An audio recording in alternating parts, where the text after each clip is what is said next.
Hashivenu Hashem Elecha v'nashuva Deishameinu Chadeshameinu Kikedem Hashivenu Hashem Elecha v'nashuva Chadeshameinu Kikedem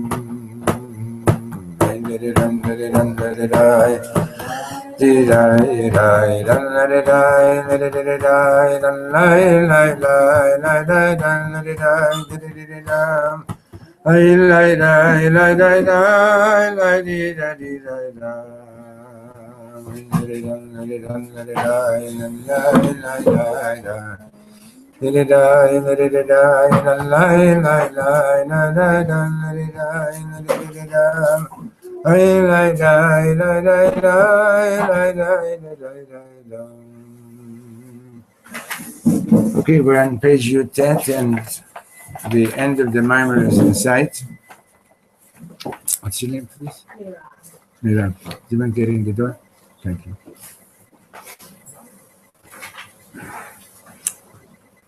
And so hopefully we'll finish it tomorrow with LACHEM and sum up what we're getting from all of this.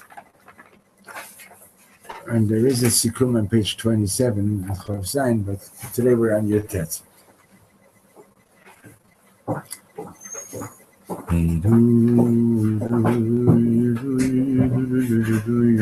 Okay, so we've learned a lot of different things in this mimer, and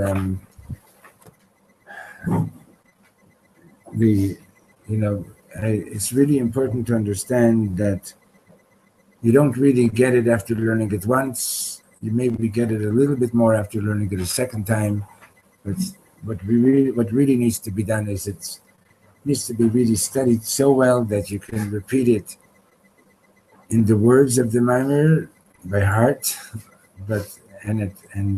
and also to be able to give over the entire flow in your own words. That's when you begin to really get it. That's the reality.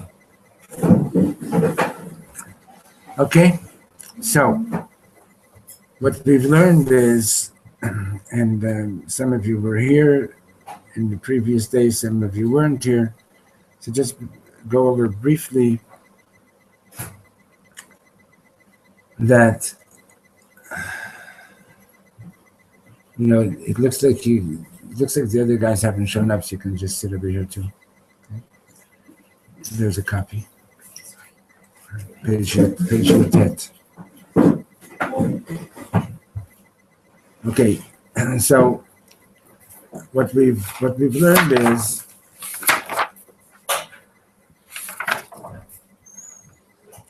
that basically the whole mimer is about USFARTEM LACHEM Macharat HaShabbat. The whole thing is about the counting of the Omer.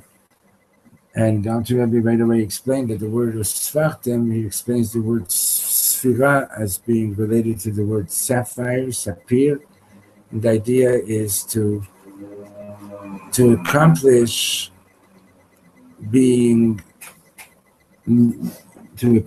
that our midot, that our emotional attributes should be like sapphires, should be luminous. You can sit over here. Is there another copy? Take that. Yeah, here. We have. Page 10.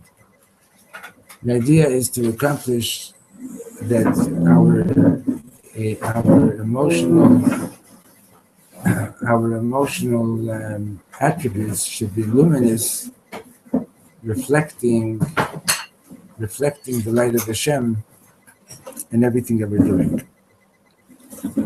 And the Alter Rebbe started out explaining that what happened at Pesach got so there was this great inspiration. It was an inspiration to leave our Mitzrayim, to leave our constrictions, and that what we need to accomplish is of Shav, the aspect of bringing it back down into this world, and that's what takes place on Shavuot, is that through Matan Torah, through the giving of the Torah, which is the revelation of God's will for here in this world, how to bring it down into this world is through Torah, we're bringing it down into our daily lives. So then he went on to talk about the fact that we're commanded to remember the Exodus every single day of our lives, right? And that the davening is built in such a way to reach that level of Ratzah by the time you get to Shema Yisrael, that when you're saying Shema Yisrael, you're ready to leave all your attachments to anything worldly. In other words, that when you're saying Shema with total inspiration, right? So then V'ahavta is not translated just as you shall love God with all your life and with all your heart, with all your soul, and with all your possessions, but that's the natural thing that happens. In other words, that's what defines the state of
transformation. And in order to achieve the transformation, basically you've got to take it. There's another copy, I think. So, yeah, page 2 tests. How do you achieve the transformation? Is that so? Just like you have thesis, antithesis. How do you achieve synthesis? You got to bring it up to a higher level at which there's no contradiction between the thesis and the antithesis. Okay, and since everything is emanating from a higher place, so then if you so down at this level, you have the conflict of nefesh habahamit and nefesh halakit. But if you bring it back up to where they're both coming from, then the nefesh habahamit gets a whole new orientation and realizes that it realizes what it really wants. So initially, in the davening, you're reminding the nefesh habahamit, you behave this way, you're seeking gratification, you're seeking self-preservation, etc., because you originate from among those angels that are called the chayot, who are constantly seeking gratification. Now, so I'm inviting you to participate now, because there's nothing wrong with seeking gratification, but the real gratification that you want is to be absorbed back into Hashem's light. So, but the nefesh habahamit, it's not enough to give it something that's not going to be lasting. That's going to last for an hour. It's going to last for 2 hours. You got to bring it to a place where it realizes, wow, there really is nothing else that I want. This is what I want. Take for example, in the matter of education. Is it okay to tell the child, say a bracha and I'll give you a candy? Right? We all grew up with that. You know, you come to shul, there's a candy man, you're going to get some goodies, or you'll get good marks on the test, right? So should you use that technique? Should you not use that technique? Most people agree that if you know a little bit about behavior modification, the general idea in behavior modification is that everybody has their price. You just got to know what currency they're dealing in, right? So when you're younger, the currency is mamtakim, is something sweet. When you get older, you want something. You want a higher value currency. Okay, so but ultimately, to actually transform the nefesh habahamit, so that the nefesh habahamit wants to be transformed, you've got to introduce the nefesh habahamit to the highest. A lot of kids who had a Jewish education and then leave the whole thing is because they knew there's got to be something really, really extraordinary, and they didn't get it. You know, they were just given their education on be a good girl, be a good boy, you know, we'll treat you well, we'll give you good marks, we'll give you a scholarship, we'll this, we'll that, and that. And then and some of these kids are saying, no, there's got to be something more. There's got to be something more. So that's what he's talking about in what we're learning right now, okay? On page Yutet. Value de Zeh. We're in the first column.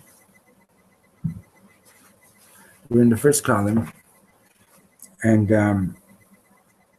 you see the bold, like about a third of the way down in the bold print. Okay, Value de Zeh. And through the Hanafat HaOmer, so there were two services. There was the service of, first of all, that the Kohen on the day after, the second day of Pesach would lift the Omer, right? And then following that was the counting of the Omer for 49 days. Now, so what Dr. Rebbe explained is that the lifting of the Omer, and we learned that the Omer is barley, which is animal food, right? But we're not going to go back into that right now, but just Bekitzer, basically,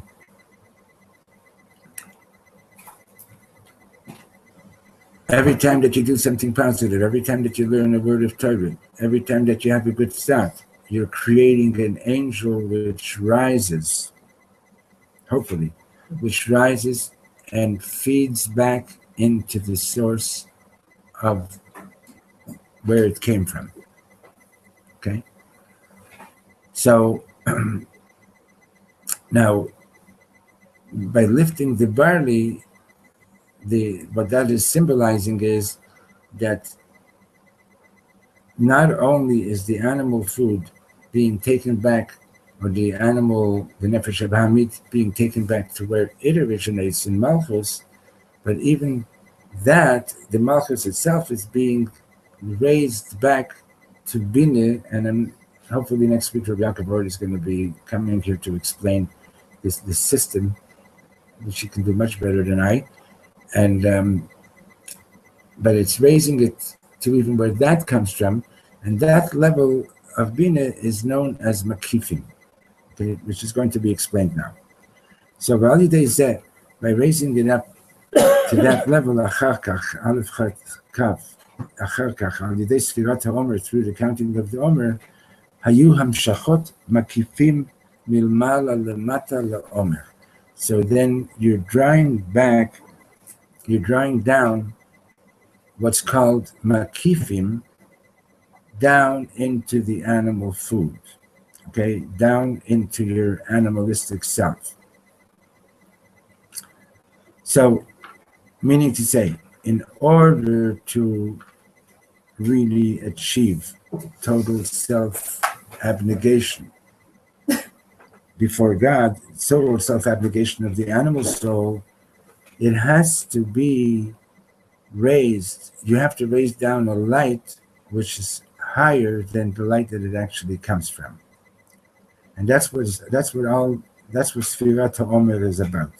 So go skip that next paragraph, and you see, yeah, in order to achieve Bikul, okay, of the Nefesh Bahamit, it has to be connected to the level of Makifim, and he's going to explain Makifim now. Okay.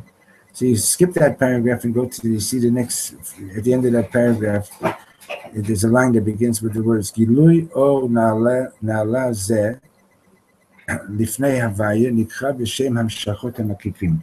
The revelation of this high level of divine light, which is higher than, in other words, which precedes the actual evolvement of the light into the world, is called drawing makifim. Perush. This means to say, everybody knows where we are? At the bottom of the first column, second last paragraph. Huval le'el has been brought before, shebishvil kabbalat haTorah, in order to receive the Torah. Tzrichim lahafoch et midot hanefesh habahamit lekdusha legamri. To really receive the Torah, we need to transform the attributes of the animal soul to be completely devoted to holiness. And in order for the animal soul to be totally transformed, without leaving the possibility of it returning to its deviant ways,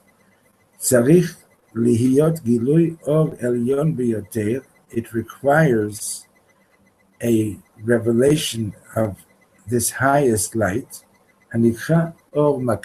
which is called a surround light.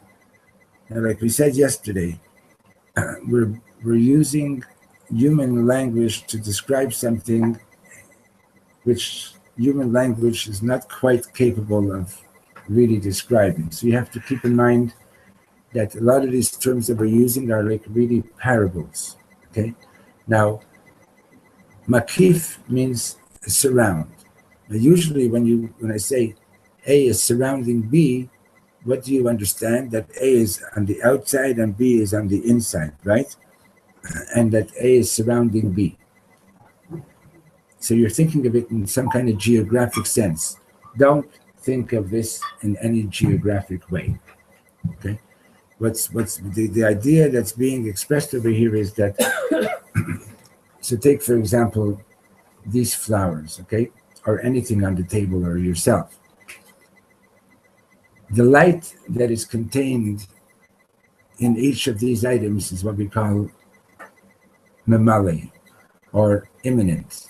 In other words, the light that it has is contained within itself. Okay? So, and whatever immanent light it has is now held in a particular way. Now, an O makif is a light that is present here, but is not contained by it. Okay? In other words, it's a much more powerful light that is not subject to being confined. Okay? So now let's say for example, you have a good davening. You have a good davening, or you have a good learning, or you did something good, and you really were inspired. And then it's over, and a half an hour later, you're back to half an hour later, you're back to your animalistic self, right? So the light that you had while you were doing the positive thing was a light that got contained and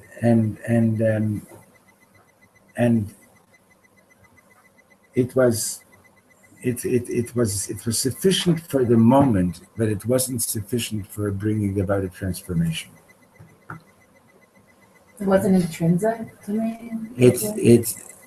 No, not in. I don't know if I want to use the word intrinsic. I think it's like,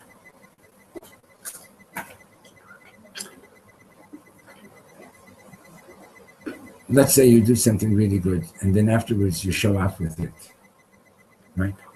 So what happened? You were doing something really holy, and now you're showing off with it, or maybe not even showing off, but you're patting yourself on the back and you're saying, "Oh, that was great." What happened? If it was so holy, how come you would transform the light into something more base? So because, in other words, you got the light in such a way that it's still possible for you to end up abusing it. Okay. Right? And O makif is such a high light that you can't abuse it. Like it's completely over to the side of good, and then it's like it's right, but it's not that it's over there, not over here. It's available over here too. It became part of you already, so it can't go back. If you're connecting with it, right, it becomes part of you. Yeah. So with Makif, there is an aspect that is tethered to a vessel, would you say? Like no, Makif is not tethered in any way. Right. So the only you have the ability to access it, and for you to become untethered. Okay. Okay. So I'm trying to understand the difference between Ein Sof and Makif. If there is something that's Ein Sof is Ein Sof. Ein Sof delivers Mimale and Saiviv, or Makif. Okay? Is Makif sort of synonymous with Saiviv? Makif is no. Makif is synonymous with Saiviv. With Saiviv. Okay. What is that? Something called that cannot one recognize that when you're doing something called? Yes, absolutely. But if you're really doing it on the highest level, and and somebody comes over to you and say, wow, that was a gewalt, you did something awesome, right? If you really did it in the highest level, you're even ashamed to hear that. Like shy or bashful? Bashful. Not shy, but like you don't even, like, you feel like, what? There's so much more. Right. You know what I mean? Like, for example, one of the explanations that's given about it says in the Torah that Moshe Rabbeinu was the most humble person of all people. So imagine you meet Moshe Rabbeinu and say, hey, I heard you're the most humble person in the world, but do me a favor, like, I don't get it. I wasn't up on Mount Sinai, you were up on Mount Sinai, right? How could you think that I'm better than you? Right? How could you be humble before me? So one explanation, there's a number of explanations, but one of them is that because he reached such a great height, he was aware of how small he really is in comparison to what there is to the reality of to the divine reality. So his sense of humility was so enhanced, right? It's a humility relative to the infinite rather than relative to another person. Right. So if someone would feel like another person was giving them a disproportionate kind of recognition, then they would feel like that doesn't really feel right, and so they would feel that sense of like bashfulness. Yeah. It's like you think I did something great, and you think that Moshe Rabbeinu did something great, and Moshe Rabbeinu thinks like, I didn't do anything. It was all a gift. Right. Okay. And he probably felt like every person also did amazing things. He for sure did. And he also, another explanation is that he really believed that had you had the same opportunities that he did, you would have done better than him. No? And that should be one that if you learn that something code, let's say. Yeah. One should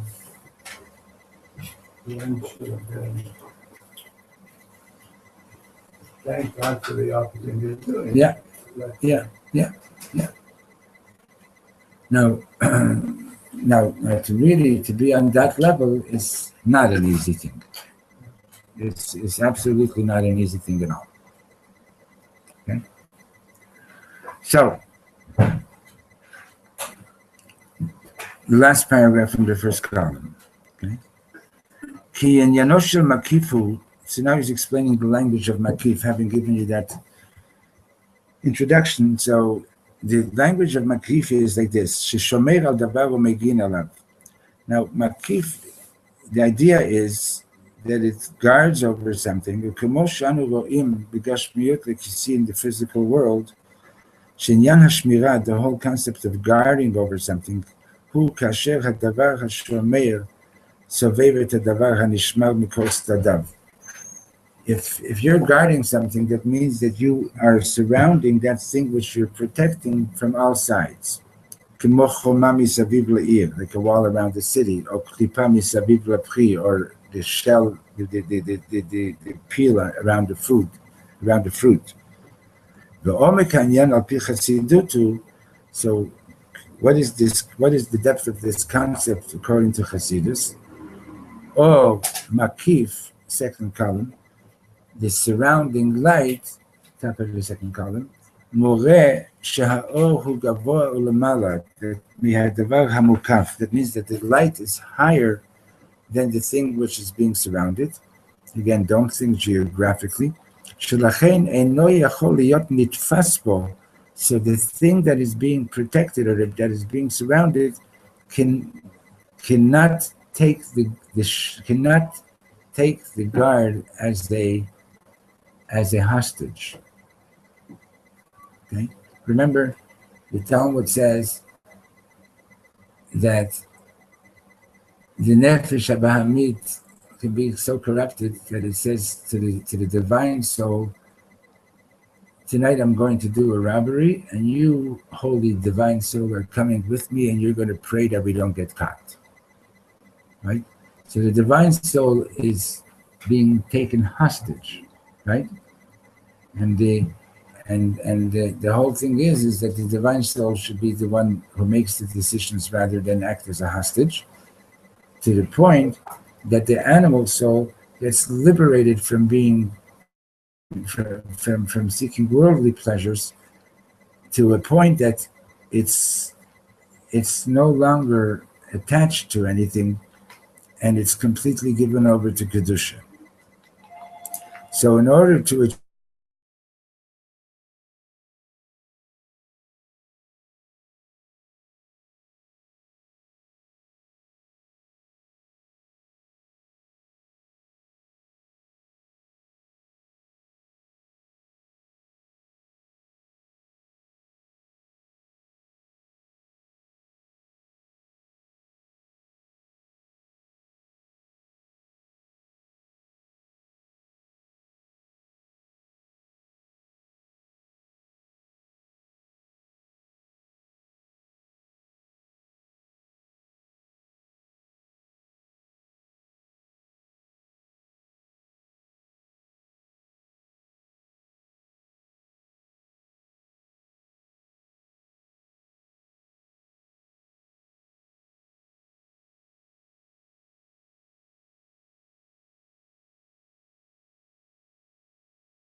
just to read the understanding. even to reread this and to think about it, but for example, I mean, all this is from the Alter Rebbe, so like like the base book is the Tanya, you know.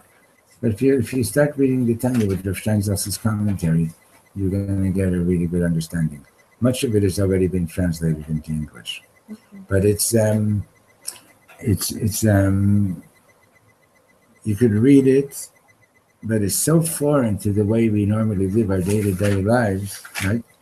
So it's like almost as if you're rewiring your brain, so to speak. Yeah, I feel like it's like trying to learn physics like before learning calculus. To me, like, What's calculus? I'm just kidding.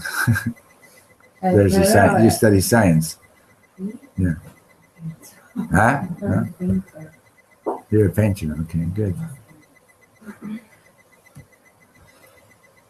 Okay, so again, let's just go back to some examples. Okay. Yesterday was Rosh Chodesh, and in the Torah in Perek Yutet in Shmot, where the Torah is telling us about what happened on Rosh Chodesh Sivan. So it's the very beginning of Perek Yutet. So it starts off and it says, "B'chodesh hashlishi," it was the third month that Tzeit B'nai Yisrael, after from the time that the Jews had left Egypt. Now listen carefully to what it says. Bayom hazeh ba'u midbar Sinai. On this very day they came to the wilderness of Sinai. And then the next pasuk says, "Vayisumi Refidim." They traveled from Refidim, Yavo midbar Sinai, and they came to the wilderness of Sinai. Vayachanu b'midbar, and they camped in the wilderness. So it should be the other way. It should say, we left Refidim and we came to Sinai, right? But the first pasuk says, we got to Sinai, and we left Refidim. Should be the other way, right? So Reb Shlomo explains that physically, in the physical world, you're 100% right. But spiritually, how do you get to leave from Refidim? First, you have to get to Sinai. It's the name of a place where we had made a rebellion against Hashem. What? It's the name of a place where we had actually rebelled against God.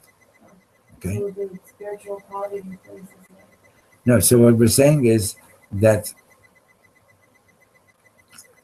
how do you get to leave that place of rebellion?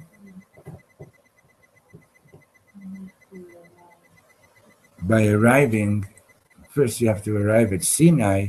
In other words, you have to taste, wow, this is what I really want. Then you can completely leave the other thing behind. It's like the lech lecha. It's like attaching the destination to the Knowing, right. In other words, you've got to know, like, this is where I want to go. Then you can leave where you are. If right. But if you don't go there, then how are you going to leave where you are?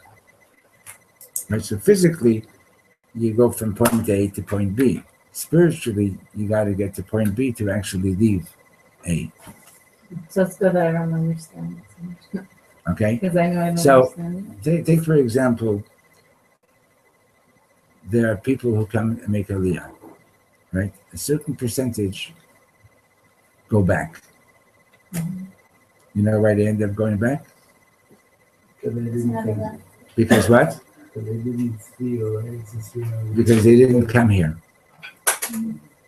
They didn't really come here. Now, they came here with the eyes of Chutz La'aretz, and I'm not being judgmental. They came with the eyes of Chutz La'aretz, and they're evaluating everything with the eyes of the place that they came from, right? And therefore, they don't get to see what really is here, right? And so they never really got here. Mhm. So therefore, they can't leave where they came from. Yeah. That makes sense? Mhm. Okay, that's what we're talking about. So in other words, in order to really leave that nefesh habahamit that is seeking worldly pleasures, in order to transform that, the nefesh habahamit has to be, you have to bring the nefesh habahamit, this highest light, so that it says, yeah, I don't want to go back there anymore. Okay. it's so explicit that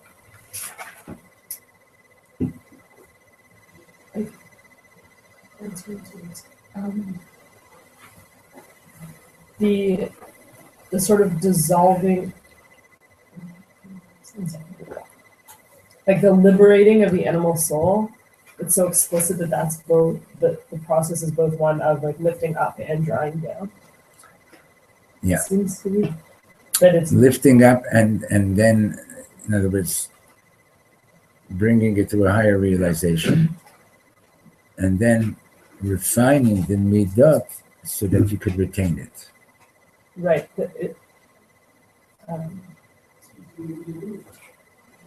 It strikes me as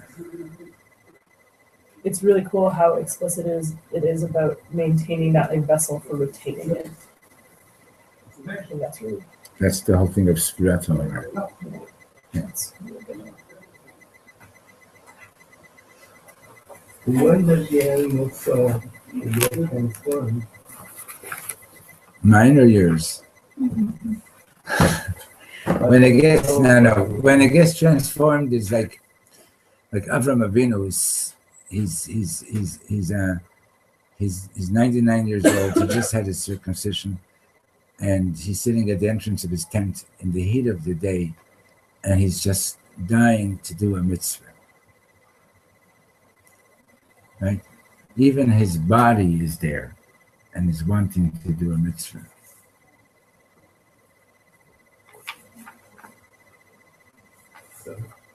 That's the level. When you say when does it happen, when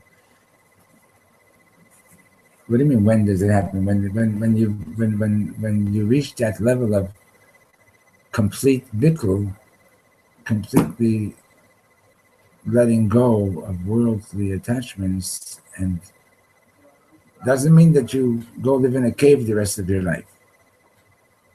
It means that you keep on functioning in this world as a channel for Hashem's goodness. What I'm really asking is, what do I have to understand? What do I have to do in order for my Nefesh Bahamut to be transformed? I'm not Avram Avinu. I don't have So first of all, you have to know that most of us, the vast majority, don't actually achieve it. In other words, and that's okay.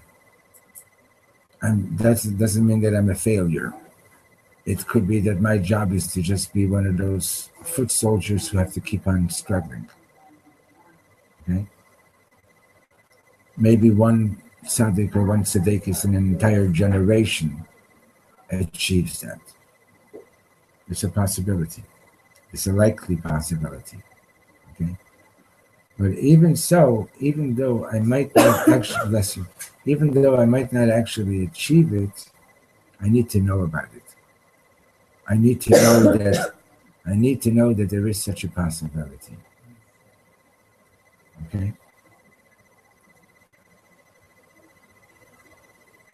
If I don't achieve what I'm supposed to achieve because I'm lazy or because I'm not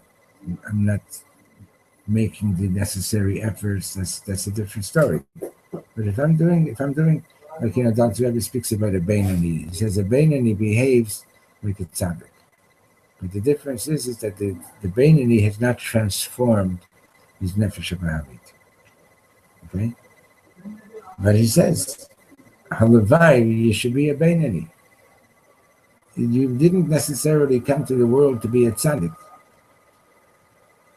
It's maybe that's not my role or your role, or who knows. But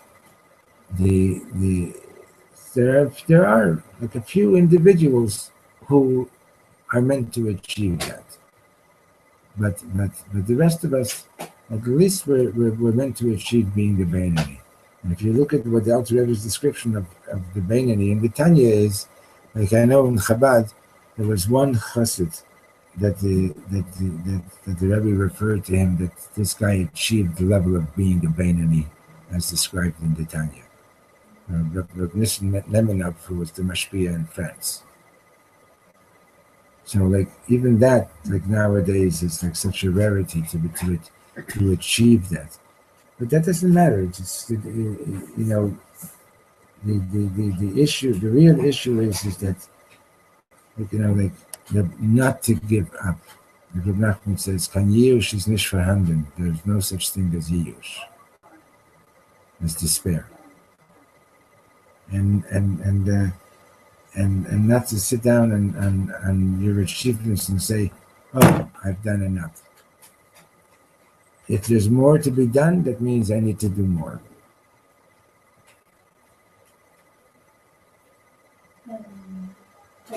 So if you, like, when you say the bracha is your donor, and then you count, is that like, does that do the Kabbalistic intention and the own Lachiv and all this stuff, or do that accomplish? It's not no. We got work to do. So you can actually get this online, coming to your email every day. Simon Jacobson from the Meaningful Life Center has put together a book for Sfirat Omer with an exercise for each day. Okay, so it's a journey for your life, you know. Like so keep on trying, keep on doing, and Who's the bracha? Like saying the bracha? And like saying a bracha is opening up the channels. Yes, in other words, and you can also, like, you know, do it like, you know, like the Baal Shem Tov said. He was willing to give up all his divine gifts. We're not finished yet. All his divine gifts to do a mitzvah with the same simplicity that the simplest Yid does the mitzvah. What does that mean? A simple Yid, he doesn't have any idea about the depths of what we're learning now, right? And you ask him, tell me honestly, why are you doing this? And he'll tell you, God wants me to do it. Right?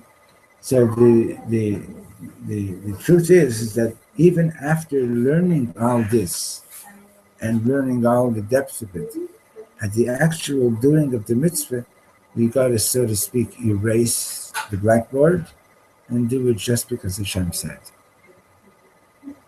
Okay? Because that's a recognition of the fact that it's really higher than my understanding. Something over here is going on that I understand so much, but in order to connect to that which is even higher than what I understand, I have to do it just because Hashem wants me to do it. Okay? what's actually not. What is what? That's actually not. I'm glad that every time somebody asks me a question that I can say, I don't know. But I can show you, we'll look it up afterwards, okay? But you know, I'm like a little kid just learning the Aleph base still, you know? It's like Shira was saying, these things are such deep concepts that it takes, you know, I still don't even know what it takes to be able to talk intelligently about these things. Some people can talk intelligently about these things for 5-10 minutes straight, you know, but I can't. Not yet. Well, you can do better than Then never mind, but they did, okay? So let's read a little bit more. So Vizehu, we're in the middle of the page, okay? Vizehu hayom yom echad le'omer, yom hu b'chinat chesed. So that's why when we count, we say hayom yom echad. So why don't we just say 1, 2, you know? So why do we say this is yom echad? Why do we use the word yom? So, K'moshe Katuv, yomam yitzaveh Hashem chasdo, that the whole idea of yom, the daylight, is an aspect of God's chesed, God's kindness. V'hainu b'chinat chesed elyon lahamshich milmala mala leb'chinat omer. In other words, it's a gift, it's a supernal gift of kindness that Hashem gives us the ability to draw this great light down to the barley, to the animal food. It's a gift that Hashem gives us to be able to. In other words, it's the gift is that not only can you subjugate your animal soul, but that you can actually transform it. That's mamish a gift. Okay. So v'zehu perush ha'pnimi b'nusach sfirat ha'omer. So this is the inner meaning of the words that we say in the counting of the Omer. Hayom yom la'omer. So this is so many days in the Omer. Right? We don't say hayom echad la'omer. Right? We say hayom yom. Yom hu b'chinat chesed. Yom is chesed. The ka'i al ha'ara ha'elyona, and it's referring to the supernal light, the supernal illumination. Kayadu ad chesed in yano gilui or Hashem. The whole thing about chesed is revelation of the divine light, nilmala lamata, from above downward. The inyan hasfira, and the counting is lahamshich et ha'or, is to draw the light.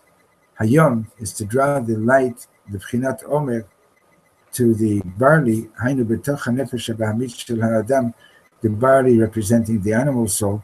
Shal yidei zeh, that thereby gam hi mitbatelet elav, so that the animal soul gets nullified to the light. V'zehu lirtzonchem. That's why in the counting of the sphere it says lirtzonchem, for your will, meaning to say what? Kedei sheyeh bitul haratzon shelachem, to achieve a nullification of your own self-centered will, by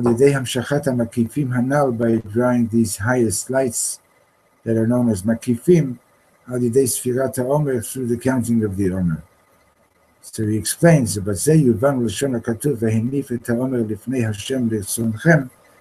should lift the Omer barley before God, so at first you would ask, why does it say here by the counting of the Omer, it says lirtzonchem? By other mitzvahs it doesn't say eat matzah lirtzonchem, it doesn't say shake the lulav lirtzonchem, it doesn't say keep Shabbos lirtzonchem, right? But over here it says that you should do the counting, you should lift the Omer lirtzonchem. What's the idea? Ela lefi shekorban ha'omer mimachal behema, the Omer sacrifice, which is made of animal food, barley, inyano lifol bitul b'nefesh ha'bahamit shel ha'adam, is to achieve a nullification of the nefesh ha'bahamit, kach shavodat Hashem tihiyeh ritzonchem, to the point that your service of God should be your will, that you, in other words, that you've adopted God's will to be your will. So that's why that's what's being signified by the word lirtzonchem, is do this avodah so that you should want to be this way. Do this avodah of Sfirat HaOmer so that not just to force yourself to be a good person, but to reach to the point where this is exactly what you want. You want, this is your deepest want, is to be this kind of a person. Right? That transformation Yeah. can take over. Yeah. V'zehu USFARTEM LACHEM, and that's the meaning of USFARTEM LACHEM, that you should count for your sake. Hainu v'hamshich ha'arat ha'makifim hanal, is to draw these supernal lights mimacharat ha'shabbat dafka from the day following the Shabbos, Kanal, as we've explained before, the day following, the day that is higher than Shabbos, Lachem, you should draw this to yourselves, Lamata, down here below, Lahafochet nefesh ha'bahamit, to transform the animal soul, Gamkein, Sheyeh bitul ritzonchem, so that it achieves the nullification of your own personal will. And I'm just going to read the next bold lines just to finish the text of this chapter. And this is why it says that you to do the counting from the day that you bring the Omer, from that day where the Omer is lifted. Shehu Lifnei Havaya, where the Omer is lifted to this highest of places, Azai, then, once that lifting has taken place, USFARTEM LACHEM, then you should do the counting for your sakes. Tamshichu LACHEM, draw this highest light to yourself, Al Yidei Sfirat Omer Sheva Shabbatot, by the counting of the Omer for 7 weeks, Shehem Mem Tet Midot, which are the 49 interactions between the 7 Midot. Okay? Now, just be careful that, if at the end of the day, you get a thought about, wow, I learned this and I didn't achieve any of it. So is it really real or is it not real? It's real. But it's like, we need to be, you asked about Netzach. Netzach means using all your gifts and talents to achieve your goal, which is another way of describing what a warrior is. A warrior, when he or she knows what the target is, what the goal is, they do everything that they can to achieve that. Julie once took me, she used to dance in this dance troupe that was led by this Yemenite whose name was Moshiko, and he came to Montreal once. And I was doing a folk dance workshop. As much as I didn't want to go, Julie dragged me anyway, because I danced like a bear. By the way, look up on YouTube, look up something called The Evolution of Hasidic Dance. It's a riot, okay? And so it's like a cute 4-minute thing. Anyway, so we were talking with him afterwards, and he said something which made me understand what it means to be a warrior. He said that when it takes him a while until he conceives of a production that he wants to do. But when he finally arrives at his conception of the production that he wants to put on stage, he says it might be that from that point until it's actually going to be on stage might be 2 or 3 years. But everything he does from that point on, what he eats, what he doesn't eat, where he goes, where he doesn't go, what he reads and what he doesn't read, and everything is all focused on getting that production on stage. If it's going to help him, he'll do it. If it's not going to help him to do it, he doesn't do it. Okay? So we've been raised in a world of leisure. Like once upon a time, if we would have been born at the end of the 19th century, there's a good possibility in England, if you were 6 years old, you might be working in the mines already. So we've never in history have there been so many toys. There never used to be toy stores. Believe it or not, there didn't used to be toy stores. Can you imagine that? So what did you play with? You played with peanuts, and you played with hazelnuts, and you dug a hole in the ground, or you played with chestnuts, and you did all kinds of other things to entertain yourself. This is like maybe the first time in history that there are toy stores, and so we've been raised with the idea that leisure is like this high value, which is the way to lose your ability to be a warrior. Understand? So I'm not against leisure. I'm a big fan of leisure, but I'm not pretending, okay? But leisure is not, I was at a Farbrengen once. When I was a bocher in yeshiva, I used to stay away from the Farbrengens because I was scared to death to go to them. But one Farbrengen I did attend. It was being led by Dr. Block, who was a professor of philosophy in Waterloo, or in London, Ontario. So he said, what's the punishment that was given to the serpent after the sin of the tree of knowledge? That beforehand the serpent used to be upright, walk upright, and now it was going to be crawling on his belly. So he says, before, the head was over here and the butt was over here. And now they're both on the same level. And he says, and what's the big American ideal? Is to go to the Bahamas so that you can put your head and your butt on the same level. Understand? That's how we've been raised. Understand? So at least we should know this, understand, and keep in mind that there are higher ideals. Okay? So tomorrow, Mr. Shem, Mr. Shem, we're going to wrap up this mimer, okay? And then you can go and study it 60 times and come back.